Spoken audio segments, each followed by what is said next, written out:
I was working with a personal trainer. This was probably about a year ago. And it was at the end of my workout. And he was like, all right, 20 push-ups and you're done. In my head, I was like, dude, I am gassed. You want me to do 20 push-ups? Like, that was the most intense workout I've ever done to life.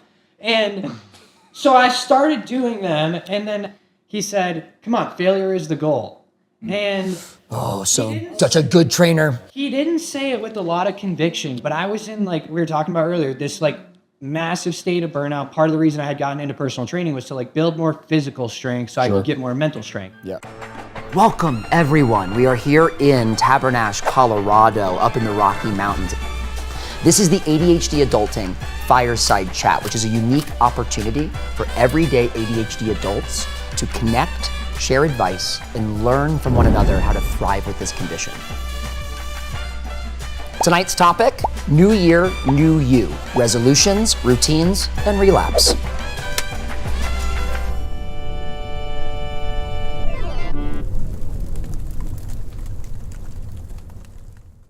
What's up, adult ADHDers? My name's Tom. I am an adult who lives with ADHD.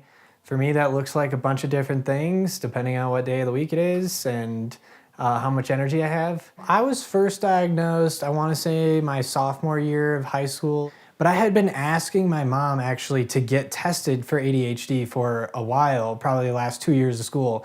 And she was like, oh, no, you don't have ADHD. Like, oh no, you don't. And when we got the results, my mom was like, yeah, you passed with flying colors. And so it was like, without a doubt, I'm ADHD. I live with ADHD, so yeah.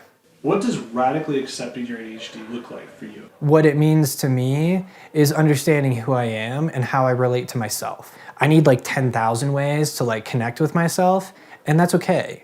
But radically accepting my ADHD looks like, in my car right now, I have a slackline, a hammock, disc golf discs, all the gear I would need to go snowboarding, and hiking shoes. Just in case the impulse strikes you to do any of those activities. Exactly, right? And yeah, exactly. So I'm always prepared. And that's like also the Eagle Scout in me. But radically accepting it is like, how can I create a lifestyle for me that both exemplifies the strengths and allows me to leverage the strengths I mentioned earlier about ADHD, and also find a way to love myself with the challenges that having ADHD or living with ADHD brings. A while back, somebody had me do an activity where you write questions with your dominant hand to your like inner child, and then you switch hands and you answer the question with your non-dominant hand. I was doing this on a sticky note and was in tears within minutes.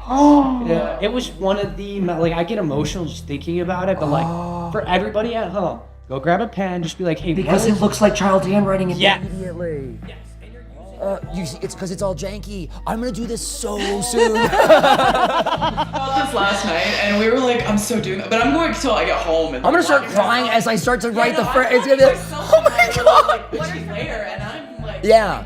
Well, so I just started with something like really easy, like what is little Tom thinking, or what is little Tom feeling? You know, what does little Tom really want? And that was the question that got me. Speaking to your inner child. Yeah, speaking like what is little Tom And then do you want? go question and then immediately answer that one, or did you Yeah. write them all out first? And then... No, I did question by question. So, but those were like the first three that I did, and then yeah, I would answer each one, and it got like more and more powerful. And then that third question, like what does little Tom really want? Not ready. Was that too personal? No, I'll share. I'm vulnerable. It's a safe space. No, what little Tom really wants is inner peace. Like, Yeah. And to be in the whirlwind of turmoil that I was when I had written that question and then heard that response, and like it was like I couldn't write the words fast enough with my left hand, but my brain had gotten there. It did the work. It triggered gives me immediately. goosebumps. Yeah. I've got goosies. I'm all about this. 3 ADHD strengths. Well, right off the top of my head, creativity was the first word that popped in my head. So I think ADHD people have strength in the creative space. I also think that spontaneity is a great way to redefine what other people might say is impulsive. So I think ADHD individuals have a really powerful ability to be spontaneous. And are these for you too? These are definitely for me, yeah. And actually, as I'm growing older, I'm trying to lean more into that spontaneity. Sometimes it's okay to take a little risk here and there, and I got to tell myself that's okay. And then for a third thing, I think that that drive, especially for individuals with ADHD, like when something piques our interest in all 1,100 different departments at the same time, we get this like passion that's like a fire that doesn't stop burning, and we can work for days without really considering, which is, sometimes dangerous if you don't balance it out or you don't have safety nets in place. But we also, as an ADHD individual, have an ability to like see a goal, see the way to get there, and then just perform. I was working with a personal trainer. This was probably about a year ago. And it was at the end of my workout. And he was like, all right, 20 push-ups and you're done. In my head, I was like, dude, I am gassed. You want me to do 20 push-ups? Like, that was the most intense workout I've ever done to life. And so I started doing them, and then he said, come on, failure is the goal. And Oh, so such a good trainer. he didn't say it with a lot of conviction, but I was in, like we were talking about earlier, this like massive state of burnout. Part of the reason I had gotten into personal training was to like build more physical strength so I could get more mental strength. Yeah. And having that routine and the accountability partner and somebody being like, hey, I'm gonna see you at 7 every Tuesday and every Thursday. And so when he said that, I came back to him and I'm like, dude, you blew my whole life out of the water by saying that. Yeah. And I had to like re-explain why it was so impactful. But What was his reaction? he was kind of confused at Love it. first. He I felt really that. didn't know where I was coming from. But I had to explain to him, like, you allowed me to realize that the thing that I was the most scared of in this world is actually, like, if I approach that thing and reframe that as winning, I can't ever lose. No, that's yogi shit. It's 100% yogi shit. Failure is the goal. Yeah, failures, and he was Fear. talking. So he was talking. He reinforced. He's like, I was just talking, like, like when you reach muscle failure, like, yeah, like, Fair. That's fair. so, Let's be clear. Muscle non-yogi, failure is the goal. muscle personal failure. trainer. I know what you're talking about. A break for a little bit of anatomy. It's not true of all exercise, right? You Right. don't always Yeah. want to train to failure, but building muscle mass is like, body strength training. But metaphorically and spiritually, he freed you in that moment of being angry at failure.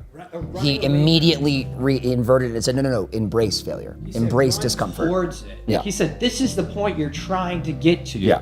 Yeah. And Which is so true. It feels so good when you get to that point. for me, it changed like every way I was able to think about everything. Like, I'm gonna give it my absolute all, and when my energy reserve hits 0, I'm gonna go, nice job, time to go to bed, recharge, do it again tomorrow. That is so important because what we often do, right? We avoid things that are uncomfortable. We avoid discomfort. How many people procrastinate? Maybe on some of these goals or routines Everyone or here things. raise your goddamn hand. You have all If done you this. have ADHD, Yeah. you are I procrastinating love and the 2 or avoiding. 3 people like, yeah. Well, the way through this is to face the discomfort head on. Embrace it. Move through it, right? You make that the goal is I'm gonna put myself into uncomfortable things, or the thing that I'm afraid of, I am gonna do more of that, because that habituates you. And then it makes it so that you can overcome those things. Drink the poison. And the points of hitting failure are landmarks or checkpoints of getting closer to the goal. Yeah, you're doing it. Right? It's like a Execute. bad relationship, right? Oh, I know what I don't want anymore, so now I know what I'm looking for. And it's just like that, but with you. Yeah, I love that you brought in the relationships part of this too, because in this segment as well, think about these routines also relationally too. Are there people in your lives where it's like they're supporting you in this process of growth and adopting these habits? Can you lean on people, your partner, your loved ones, your friends, others that are around you that can be that support system for you? Can be coaches, can be therapists, can be other people as well. One struggle for me, well, I like to try to give myself a pat on the back because a couple years ago, somebody laughed at me for saying that time management was my like New Year's resolution that year. And it hurt to like have them be like, you're so far from a good time manager that was humorous to them. And so for the last couple years, like finding a way for me to manage my time, I think has both been a struggle, but also like a character development journey. Maybe not for every ADHDer, but for me especially, time management has been a struggle in the past, and finding a way to like keep myself interested in my long-term goals is currently kind of where I'm at. To build off what you were saying a moment ago, the avoidance. And for me, it's this behavior, and it's both a behavior and a mindset. And I was kind of second guessing myself, like, can I really say this? Because it's kind of like a mental thing, but it really is like a behavioral one more thing, right? Like, I'm gonna send one more email and then stop working. Oh wow, it's already 5:20 instead of 5 o'clock. That's how Like, that shit works. no, it's literally not how that shit works. Yeah. And so, Hold on. Do you know who said this to us one time? It's Eric Tivers, right, from ADHD Rewired. The one thing-itis. This is one thing-itis. We love you, Eric. We love you. Yeah. One more thing-itis. One That's more what it is. thing-itis. Yeah, one more thing-itis. Is it Ari Tuckman or Eric? Eric. Yeah. We love you, Eric. That was brilliant. Yeah, one more thing-itis. How do you defeat it? How do you defeat one more thing-itis? for me, what that looks like is kind of, it can look and sound like a bunch of different things, but like practically, it's telling myself, like, the behavior is clicking the off button on my phone instead of when I get a good laugh, I stop scrolling, and then you get a really good laugh, and you're like, oh, that's good, and then you scroll, and then the dopamine wears off, and you're like, oh, well, one more good scroll. You hear like so closely to gambling. It's Like, I'm like thinking that gambler's myself, right? addiction. It's like Yeah. it's like a gamble. I just need one more hit. Well, and so that's why I said a moment ago, like, Aaron, I literally wanted to block my stuff because, like, I do Snapchat a lot. I have gotten more into Instagram, which is, like, something I didn't used to use. And, you know, Facebook's always sending you a message about whose birthday it is. And so it's like there's all these opportunities to dive into it. And so if I can, like, put down the phone and start brushing my teeth, it's so easy for me to then wash my face. And then the question becomes, like, how can I fit flossing in there? And then, like, that's like 3 healthy behaviors that have cascaded right out of me not doing one more thing. Yeah. You know? And so it's kind of, and like, that also gives me a lot of time back. Because I sit in this like decision paralysis where I'm kind of like numbed out, whether, you know, scrolling's an easy example, but like it happens in work too. Like, oh, I'm checking email. Oh my God, it's 3 p.m. and I haven't eaten lunch yet. Like, that stuff happens in every context. So for me, whatever the context is, I already have a system where like my reminder to eat breakfast, to, you know, get a snack, to eat lunch, to do my laundry, like for me, that works. I know that probably like would send other people into a spiral, but having a reminder go off 30 minutes, 15 minutes, and then at the time of for everything I need to do or want to see myself do that day, that's a system that got me through grad school. I mean, so I'm not going to kick it to the curb, but leaning back into that and then getting, you know, starting to remove these like stalled points, and then taking that time back to be productive. And that can be like sleep so I can wake up earlier. Yeah. That can be that quiet time that I said earlier that like I want to, you know, so yeah, that getting rid of that one more thing-itis or starting to treat it by just doing the next thing that I was planning to do instead of this, oh, one more thing that just popped into my head that's what it is going to be for me. When asked, do you say, I am ADHD, I have ADHD, or something else? I love this question because I do like to say that I live with ADHD. You can say it either way, I am or I have. And for me, I say I live with ADHD. Like, it's a part of who I am. And if I didn't have it, my life would be drastically different.